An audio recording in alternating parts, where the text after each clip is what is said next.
I'm Richard Inman, and we've been here today to sign the pledge. I'm Jeff Taylor, as many will know, and I'm here at the Fairmont Park Hotel for the signing of the pledge.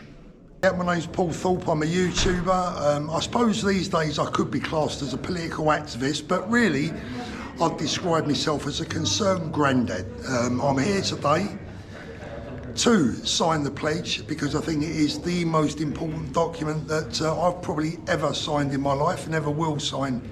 I'm signing the pledge. I've travelled down from Leicestershire this morning and I'll travel back this afternoon. What is the pledge? The pledge is a document, we call it the Magna Carta of the 21st century, and we believe it's a document that's got the power to actually save this country.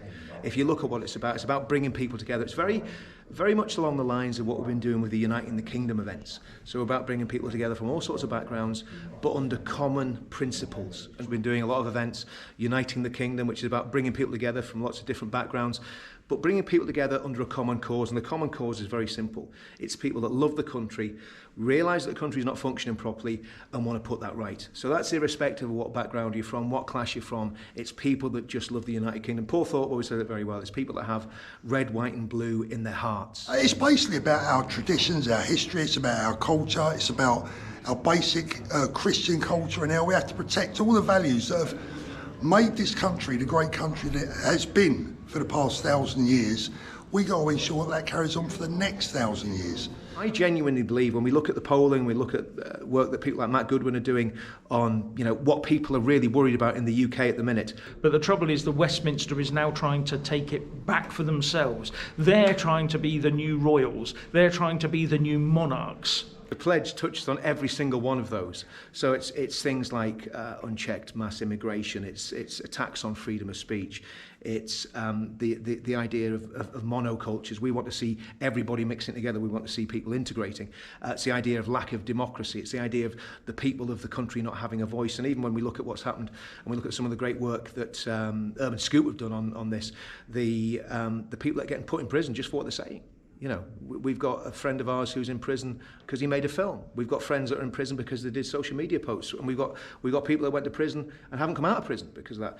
The pledge is a fight back against all those things. All built from past experience, from what's happened over hundreds of years in this country, and the pledge was sort of born out of that on the basis that Westminster and the blob, as you want to call it, the establishment, are trying to move us in a different direction, in the wrong direction. I think the most important thing is that we retain our Christian culture, for me. The fact that we're one nation, united under the principles of being British. Truth, free speech, which without free speech, which is coming under tremendous attack constantly. Free speech is a fundamental freedom. Without that, there is no democracy or freedom at all. We want, as far as I'm concerned, and the people who signed the pledge today are concerned, we want to move forward as a British country, as Britain, as the United Kingdom of Great Britain and Northern Ireland, and our proud history, our Christian heritage, and all the rest of it, and all our traditions. We want to carry them forward. We do not want Christmas to be renamed. We do not want Easter to be renamed. If you went to any other religion today and demanded that they change their seasonal festivals and change the name to make them more acceptable for us, the whole woke system would go into meltdown.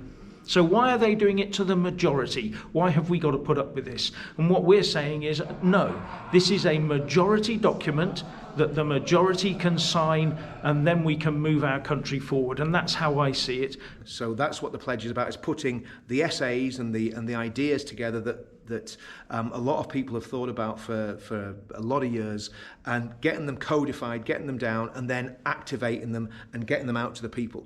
Unless we do something different, we're going to bequeath in worse state to our children and grandchildren, and it's a sad indictment of the political system that's created the society that we're in today, which is so fragmented. We've got a position now where the politicians think they can just ride roughshod over us, and we won't do anything about it because we're British. We just do a lot of mumbling and sort of, oh, I can't be bothered.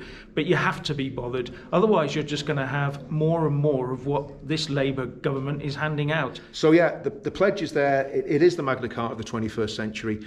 And if people get engaged with this and follow this, I absolutely believe with all my heart it's got the power to save this country.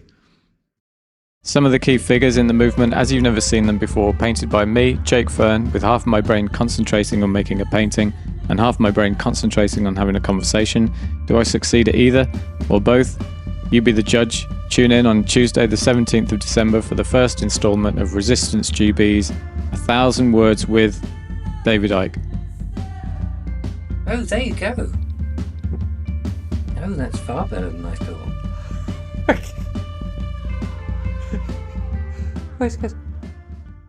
Hello. This is great.